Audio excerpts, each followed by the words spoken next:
Hello students, welcome all. बच्चों, आज का जो हमारा टॉपिक है बहुत ज़्यादा इम्पॉर्टेंट है। अगर आप 12th पॉइंट ऑफ व्यू से बात करो, बोर्ड पॉइंट ऑफ व्यू से बात करो, चाहे आपके इंटरनल एग्ज़ाम होते हैं या बोर्ड एग्जामिनेशन होते हैं, ये एक ऐसा टॉपिक है जिससे क्वेश्चन पक्का पूछा जाता है, that is integrated rate equation. बच्चों, केमिकल काइनेटिक्स का one of the most important topic है, that is integrated rate equation. अगर मैं बताऊं इस टॉपिक में हम बेसिकली क्या पढ़ते हैं, तो इस टॉपिक में आप ये पढ़ते हो कि के की वैल्यू क्या होती है, रेट कांस्टेंट की वैल्यू क्या होती है फॉर डिफरेंट ऑर्डर रिएक्शन। और हम इस किस के लिए बच्चों, जीरो ऑर्डर रिएक्शन और फर्स्ट ऑर्डर रिएक्शन के लिए अभी डेरिवेशन करेंगे। तो that means integrated rate equation एक डेरिवेशन है बेसिकली फर्स्ट ऑर्डर और जीरो ऑर्डर रिएक्शन के लिए, जहाँ पे हम ये डराइव करने की कोशिश करते हैं कि आपका रिलेशन क्या है रेट कांस्टेंट, टाइम, कंसंट्रेशन के बीच में। या आप एक तरीके से बोल सकते हो कि के की क्या वैल्यू होती है, रेट कांस्टेंट की क्या वैल्यू होती है for zero order reaction and first order reaction, आप ये निकालने की कोशिश करते हो। बच्चों, हमें पता है, हम पढ़ चुके हैं कि रेट इक्वल्स टू क्या होता है, रेट कांस्टेंट इनटू ए की पावर एक्स बी की पावर वाई। अगर हमारे पास reaction A plus B gives something product है सपोज, तो हमें पता है कि A rest power stoichiometric coefficient, B rest power some stoichiometric coefficient, and we also know कि x plus Y is order of reaction. This is order of reaction. तो ये सारी चीज़ें हमें पता है। अब इसके बेसिस पे, इस इक्वेशन के बेसिस पे हम क्या कैलकुलेट करने जाएंगे बच्चों, कि इंटीग्रेटेड रेट इक्वेशन के हम डेरिवेशन करेंगे for zero order reaction and first order reaction. तो सबसे पहले बच्चों स्टार्ट करते हैं, और ये पेपर पॉइंट ऑफ व्यू से बहुत ज़्यादा इंपॉर्टेंट है, स्पेशली फर्स्ट ऑर्डर बहुत ज़्यादा इंपॉर्टेंट है, लेकिन don't underestimate zero order also. इसके ऊपर भी काफ़ी क्वेश्चन पूछा जाता है, जीरो ऑर्डर रिएक्शन, ठीक है। और बच्चों लास्ट चैप्टर का इलेक्ट्रोकेमिस्ट्री का मैं फर्स्ट पार्ट ले आ चुका हूँ न्यूमेरिकल का, आप उसको देखो, एंड सेकंड पार्ट मैं ले आऊँगा जिसके साथ उसके न्यूमेरिकल सारे खत्म हो जाएंगे एक्सरसाइज के। देन मैं स्टार्ट करूँगा इस पर्टिकुलर चैप्टर के जितने भी हमारा क्वेश्चन हो चुके हैं, जितने भी टॉपिक हो चुके हैं उससे रिलेटेड क्वेश्चन करने की कोशिश करेंगे, ठीक है बच्चों। तो स्टार्ट करते हैं। तो जीरो ऑर्डर रिएक्शन है, सपोज करो कि आपके पास कोई रिएक्शन है, वो बेसिकली बच्चों क्या बना रहा है, प्रोडक्ट बना रहा है। अब जीरो ऑर्डर रिएक्शन के लिए मेरे पास एक रिएक्टेंट है जो प्रोडक्ट बना रहा है। तो अगर आपसे पूछे कि रेट लॉ इक्वेशन इसके लिए लिखो, तो आप क्या लिखोगे बच्चों, minus D R divided by D T is equals to क्या होगा बच्चों, के है ना, K into R raise to the power zero. क्योंकि हमें पता है ना कि दिस इज़, हम बेसिकली अभी हमने क्या लिखा है, रेट इक्वल्स टू के ए की पावर x। हमारे पास एक ही चीज़ है, तो मैं ए की जगह में r लिख लेता हूँ, r की पावर x, और x is order of reaction. मैं पहले ही बोल रहा हूँ कि मेरा जीरो ऑर्डर रिएक्शन है, तो मैं x की वैल्यू क्या पुट कर दूंगा, ज़ीरो पुट कर दूंगा, ठीक है। तो मैंने यही चीज़ लिखने की कोशिश करी है बच्चों। नाउ वी नो कि अगर किसी भी चीज़ की पावर ज़ीरो हो तो that is equals to one. तो मैं लिखता हूँ minus D R divided by D T is equals to K, okay. अब बच्चों क्या करना होता है, कभी भी इंटीग्रेटेड रेट इक्वेशन है तो नाम से ही पता चलता है इंटीग्रेटेड, तो समहाउ मेरे को इंटीग्रेट करना है इसको।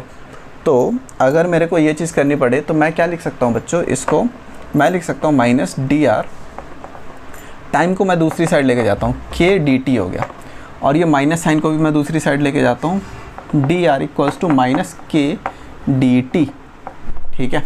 अब ये इक्वेशन मेरे पास आ गई। इस इक्वेशन को मैं क्या करने की कोशिश करूँगा, इंटीग्रेट करता हूँ बच्चों, ठीक है। इस इक्वेशन को क्या करते हैं, इंटीग्रेट। अब ध्यान से देखना, अगर आप इंटीग्रेशन ऑफ डी आर करो, integrating both side, and integration of के डी टी, तो अगर आपने थोड़ा भी इंटीग्रेशन पढ़ा है तो आपको पता चलेगा कि दिस इज़ डी आर, इसका इंटीग्रेशन हो जाएगा R, and k is constant minus k is constant, D T का integration with respect to t है बच्चों, तो दिस विल बी t। तो we are integrating with respect to t, time, ठीक है। तो टाइम के रिस्पेक्ट में किया तो dt आपका t हो गया। प्लस बच्चों हमेशा कांस्टेंट आता है, जब भी इंटीग्रेट करते हो तो कांस्टेंट आता है। बिकॉज कांस्टेंट क्यों आता है ये आपको पता होगा, y equals to X plus two and y equals to X plus three, इनका डिफरेंशिएशन सेम आएगा क्योंकि ये कांस्टेंट है, ज़ीरो हो जाएगा। तो जब आप वापस इंटीग्रेट करते हो तो आपको नहीं पता होता कि 2 आएगा कि 3 आएगा, तो एक कांस्टेंट लगा देते हो आप। ये चीज़ें आपको पता होंगी। अब क्वेश्चन है कि इस कांस्टेंट की वैल्यू निकाले कैसे। तो इस कांस्टेंट की वैल्यू कैसे निकालते हैं बच्चों, आप टाइम को ज़ीरो पुट कर दो, ठीक है। टाइम को ज़ीरो पुट कर दोगे तो जैसे ही टाइम को ज़ीरो पुट करोगे ये पूरी चीज़ ज़ीरो हो गई। सी इक्वल्स टू आर बच गया। और C equals to R, time equals to 0 का क्या मतलब है, जब रिएक्शन स्टार्ट हुआ था। तो मैं बोलता हूँ जब रिएक्शन स्टार्ट हुआ था तो उस टाइम का कंसंट्रेशन आर नॉट था, तो मेरा क्या हो जाएगा, सी आर नॉट के बराबर आ जाएगा। नॉट क्या शो कर रहा है, इनिशियल कंसंट्रेशन। तो मैं क्या करूँगा, पुट करूँगा जब, तो सी की वैल्यू मेरे को पता चल गई, तो are equals to minus K T plus are not. ये मेरा फाइनल इक्वेशन आ गया बच्चों, बहुत सिंपल सा, कि R equals to minus K T R not. अब इसको अगर आप इस तरीके से रिप्रेजेंट करना चाहते हो तो देखो, आप ये लिख सकते हो कि minus K T equals to R minus R naught, है ना। इस तरीके से लिख सकते हो। अगर माइनस उधर चला जाएगा तो के टी इक्वल्स टू बच्चों आर नॉट माइनस आर हो जाएगा, एंड अगर मैं टाइम को नीचे लेके जाऊं तो टी हो जाएगा। दैट मीन्स आपने एक रिलेशन निकाल लिया कंसंट्रेशन एंड टाइम के रिस्पेक्ट में, किसके लिए, के के लिए, रेट कांस्टेंट के लिए। और यही पर्पस था इंटीग्रेटेड रेट इक्वेशन का, कि आप के की एक्चुअल वैल्यू पता कर पाओ। तो initial concentration minus R current concentration divided by time, जितना भी टाइम लगा है, तो this is final equation. Okay बच्चों, तो दिस इज फाइनल इक्वेशन। यहाँ पे आपका ख़त्म हो जाता है एक्सप्रेशन, आपका जो डेरिवेशन है। लेकिन पेपर में क्या क्वेश्चन पूछा जा सकता है, पेपर में आपको बच्चों क्वेश्चन पूछा जा सकता है कि plot a graph between concentration and time for zero order reaction. ठीक है, ये आपको बोला जा सकता है। तो आपको क्या करना है, बहुत सिंपल है, आपको ये इक्वेशन ध्यान में रखनी है, और इस इक्वेशन की हेल्प से देखो कितनी आसानी से मैं कर सकता हूँ। मेरे को बोला गया है कि आर और टाइम के बीच में, तो मैं एक ग्राफ बनाता हूँ जहाँ पे मैं वाई एक्सिस पे आर को रख लेता हूँ एंड एक्स एक्सिस पे टाइम को रख लेता हूँ। अब मेरे को पता है स्ट्रेट लाइन की इक्वेशन बच्चों होती है Y equals to M X plus C. Compare करो, वाई की जगह आर हो गया, एम एक्स ये रहा, और कांस्टेंट आर नॉट। एक्स क्या है बच्चों, टाइम हो गया। तो मेरा स्लोप क्या आ गया, माइनस के। जैसे ही माइनस आया तो स्लोप नीचे की साइड होगा। ठीक है, जो आपका स्लोप होगा वो नीचे की साइड होगा, माइनस जैसे ही आता है, क्योंकि आपका स्लोप tan थीटा होता है। वो नेगेटिव कब होता है, जब आपका ऑब्ट्यूस एंगल होगा। तो दिस इज माइनस के आपका स्लोप हो गया। ठीक है, एंड जो दैट मीन्स आपका जो रेट कांस्टेंट नेगेटिव में, वो स्लोप हो जाएगा उस ग्राफ का। एंड दिस इज सी क्या होता है, वाई इंटरसेप्ट। तो सी की जगह आर नॉट है, तो ये जो वैल्यू हो जाएगी वो आर नॉट हो जाएगी। तो दैट मीन्स इनिशियल कंसंट्रेशन यहाँ था, जैसे जैसे टाइम बढ़ता है ग्राफ इस तरीके से कम होता जाता है। दैट मीन्स कंसंट्रेशन इस तरीके से कम होता जाएगा, जहाँ पे स्लोप आपकी क्या हो जाएगी, माइनस के। तो दिस इज़ वेरी इंपॉर्टेंट बच्चों। यहाँ पे अपना खत्म हो जाता है integrated rate equation for zero order reaction.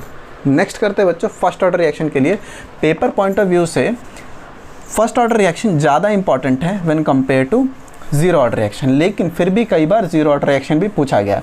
आपको नोट करना हो, वीडियो को पीछे करके पॉज करके आप नोट कर लो। ठीक है, ओके।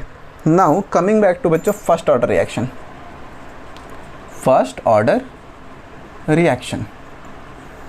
रिएक्शन, अब मेरे को पता अगेन बच्चों कि मेरे पास कोई रिएक्शन है R2P। अब मेरे को पता माइनस डी आर अपॉन में डी टी इक्वल्स टू के इंटू आर की पावर, अब मैं क्या रखूँगा, 1 रखूँगा, क्योंकि फर्स्ट ऑर्डर रिएक्शन है और रिएक्टेंट मेरे पास खाली आर है। अब बच्चों ये हो गया minus D R divided by D T equals to K R.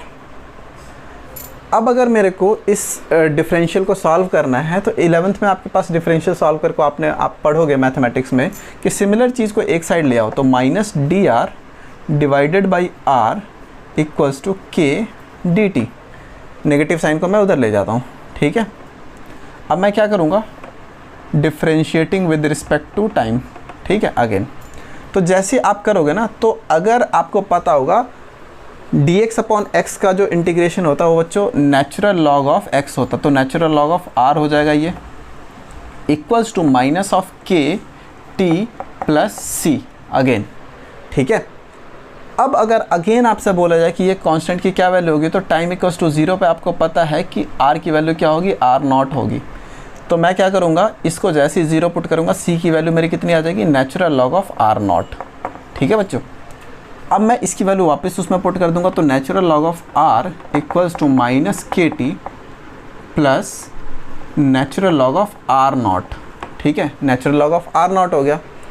अब मैं क्या करूँगा, KT की वैल्यू मेरे को, अगर K की वैल्यू एक साइड को रखनी है तो मैं क्या करता हूँ, माइनस KT, तो माइनस KT इक्वल्स टू बच्चों क्या हो जाएगा, natural log of r minus natural log of r0। ठीक है, और मैं चाहता हूँ कि प्लस साइन रहे मेरे पास KT पे, तो मैं माइनस से मल्टीप्लाई कर देता हूँ दोनों साइड, तो नेचुरल लॉग ऑफ r0 आगे आ जाएगा, natural log of r minus में चला जाएगा। ठीक है, और आपको पता है लॉग की प्रॉपर्टी होती है log a minus log b equals to log natural log of a divided by b। Agreed, ये है लॉग की प्रॉपर्टी। तो इस तरीके से KT की वैल्यू ये आ गई। अब ध्यान से देखना बच्चों, अगर मैं K को एक साइड रखना चाहूँ तो ये क्या हो जाएगा, 1/T natural log of r0 divided by r। अब अगर मैं चाहता हूँ कि नेचुरल लॉग को नॉर्मल लॉग में कन्वर्ट करना, तो उसके लिए आपको ये भी पता बच्चों कि किससे मल्टीप्लाई करते हैं, 2.303 से। तो K की वैल्यू क्या हो जाएगी, 2.303 divided by T log of r0 divided by r। और यही बच्चों क्या हो जाएगी, फाइनल इक्वेशन जो आपको न्यूमेरिकल में यूज़ करना है। न्यूमेरिकल जब मैं इसका एक्सरसाइज के कराऊंगा तो आपको बिल्कुल अच्छे तरीके से समझ आएगा कि किस तरीके से उसको यूज़ करना है क्वेश्चंस के अंदर। तो k equals to 2.303 divided by t log of, अब नॉर्मल लॉग है r0 डिवाइडेड बाई r। तो यहाँ पे इक्वेशन ख़त्म हो जाती है। अब बच्चों आपसे बोला जा सकता है, इसको पॉज करके नोट कर लेना, ठीक है। अब आपसे बच्चों क्या बोला जा सकता है कि फिर दोबारा आप ग्राफ प्लॉट करो, ठीक है, आप फिर दोबारा ग्राफ प्लॉट करो। तो बच्चों दो तरीके के ग्राफ बोले जा सकते हैं आपको। एक तो बोला जा सकता है natural log of r and time के वर्सेस टाइम, और एक बोला जा सकता है आपको log of r0 divided by r with respect to time. ठीक है, तो आपको बेसिकली बच्चों क्या करना है, इक्वेशन देखनी है कहाँ कहाँ पे ये चीज़ आप सेट कर सकते हो। तो r0 अपॉन r तो मेरे को यहीं पे दिख रहा है इस वाले इक्वेशन में, तो डायरेक्टली इससे मैं कर लूँगा। और इसके लिए कैसे करना मैं वो भी बताता हूँ। तो अगर आप इसको पीछे वापस देखोगे तो हमने इस पर्टिकुलर के लिए क्या बनाया था बच्चों, एक इसी में डेरिवेशन में अगर आप ऊपर देखोगे, अगर आपने नोट कर रखा है तो आपके पास आया था नेचुरल लॉग ऑफ r। तो एक है natural log of r versus t और एक है normal log of r0 upon r divided by t versus t। तो सबसे पहले natural log of r versus t, तो अगर आपने जो नोट किया इसमें पीछे देखोगे तो एक लाइन पे ज़रूर मैंने ये भी लिखाया होगा, this thing natural log of r equals to minus KT plus natural log of r0। हाँ है ना, ये चीज़ आपने करी है। तो सिमिलर लाइंस पे y इक्वल्स टू क्या हो गया बच्चों, mx प्लस c। अगर मैं कंपेयर करूँगा तो क्या हो जाएगा, मेरा y इंटरसेप्ट पे y axis natural log of r है जिसके बीच में ग्राफ बनाना है, x क्या हो गया, टाइम हो गया, एंड स्लोप अगेन माइनस के हो गया तो नीचे की साइड आएगा माइनस के, एंड आपका y इंटरसेप्ट क्या हो जाएगा, नेचुरल लॉग ऑफ r0। तो ये तो सिमिलर बच्चों जीरो ऑर्डर जैसा बन गया। तो दैट मीन्स अगर natural log of r and t के बीच में ग्राफ बनाओगे तो स्ट्रेट लाइन की इक्वेशन आएगी जहाँ पे स्लोप माइनस के होगा ln r और t के बीच में जब बना रहे हो, और y इंटरसेप्ट क्या हो जाएगा, ln r0 जैसा आपने बनाया। सेकंड, अगर आपको ग्राफ बनाने को आ जाए बच्चों, सेकंड वाला ग्राफ, दैट इज, इसको नोट कर लेना, अगर आपको ग्राफ बनाने को आ जाए बच्चों इसके बीच में लॉग ऑफ r0 अपॉन में r और टाइम के बीच में, तो ध्यान से देखना है ये जो इक्वेशन है यहीं पे आपको मिल जाएगा। अगर आप टाइम को ऊपर ले जाओ तो KT इक्वल्स टू क्या हो गया बच्चों, 2.303 लॉग ऑफ r0 अपॉन में r। ठीक है, अगर मैं 2.303 को भी दूसरी साइड ले जाऊँ तो वो ये KT डिवाइडेड बाई 2.303 हो जाएगा। तो दैट मीन्स यहाँ से आप लिख सकते हो कि log of r0 divided by r equals to क्या हो जाएगा, KT डिवाइडेड बाई 2.303। अब आपको x एक्सिस पे ये रखना है, सॉरी y एक्सिस पे ये रखना है, तो y इक्वल्स टू मैं थोड़ा सा साफ कर देता हूँ इसको, आपको ज़्यादा बेटर क्लियर होगा। कि हमें पता है कि हमारे पास k = 2.303 t log of R0 upon में R है। अग्रीड? ठीक है। अब मैं कहता हूँ कि मैं log of R0 upon R को एक साइड रखना चाहता हूँ, तो सिंपली मैं क्या करूँगा बच्चों, KT डिवाइडेड बाई 2.303 हो जाएगा, हाँ या ना। अब इसको कंपेयर करो y = mx प्लस c से। c के लिए 0 आ गया, कुछ भी नहीं है। x आपका क्या है, x एक्सिस पे आपको टाइम रखना है, तो स्लोप k अपॉन 2.303 हो गया। तो आपका y एक्सिस पे log of R0 divided by R है एंड x एक्सिस पे आपके पास टाइम है। तो ध्यान से देखना, क्योंकि पॉजिटिव स्लोप है, k divided by 2.303 positive slope है, उसका y इंटरसेप्ट 0 है, तो ऑरिजिन से स्टार्ट होगा और इस तरीके से ग्राफ जाएगा और जो स्लोप की वैल्यू आएगी that will be k divided by 2.303। तो ये दोनों ग्राफ ध्यान रखोगे तो बच्चों काफ़ी सारे अगर इस तरीके के क्वेश्चन पूछते हैं, ग्राफ बनाने को, प्लॉट करने को बोलते हैं, तो आप वो सारी चीज़ें भी कर सकते हो। आई होप बच्चों अभी तक आपको समझ आ रहा है कि किस तरीके से हम integrated rate equation first order के लिए एंड ज़ीरोथ ऑर्डर के लिए कैलकुलेट कर रहे हैं। बट कई बार क्या होता है बच्चों कि आपको जो रिएक्शन दे रखा होता है ना, आपको जो रिएक्शन दे देते हैं वो देते हैं पार्शियल प्रेशर के फॉर्म में। तो अगर मैं फर्स्ट ऑर्डर रिएक्शन के जो रिलेशन है के का, अगर उसको मैं पार्शियल प्रेशर के फॉर्म में लिखना चाहूँ तो मैं कैसे कर सकता हूँ बच्चों? देखो सिंपल है। सपोज़ करो कि आपको A गैस दे रखा है, वो B gas plus C gas में कन्वर्ट हो रहा है। अब गैस के फॉर्म में दे दिया तो आप पार्शियल प्रेशर कंसंट्रेशन के टर्म्स में नहीं, आप पार्शियल प्रेशर की जो आप R0 अपॉन R कंसंट्रेशन लिख रहे थे ना, अभी कंसंट्रेशन की जगह आपको पार्शियल प्रेशर के फॉर्म में रिप्रेजेंट करना है। तो देखो कैसे होता है, सिंपल है। मैं मान लेता हूँ टाइम t = 0 पे इनिशियल कंसंट्रेशन कुछ Pi था। अब टाइम t = 0 है तो कुछ भी प्रोडक्ट नहीं बना, तो ये 0 और 0 होगा, हाँ ना। अब suppose time t = t, time t पे मतलब कुछ टाइम बीत गया, उसके बाद आपसे पूछा गया है, तो आपको पता है कि ये क्या हो जाएगा, Pi में से कुछ माइनस हो जाएगा प्रेशर बच्चों कम, और वही प्रेशर यहाँ पे बढ़ जाएगा। अगर आपने इक्विलिब्रियम आती है तो आपको बड़ी आसानी से समझ आ रही होगी कि यहाँ पे मैं क्या करने की कोशिश कर रहा हूँ। जितना कंसंट्रेशन कम होता है उतना ही कंसंट्रेशन दूसरी साइड बढ़ता है, क्योंकि यहाँ पे एक के लिए एक बन रहा है ना। तो x के लिए x बनेगा। सिमिलरली जितना प्रेशर कम होगा प्रेशर के टर्म्स में उतना ही पार्शियल प्रेशर बढ़ जाएगा।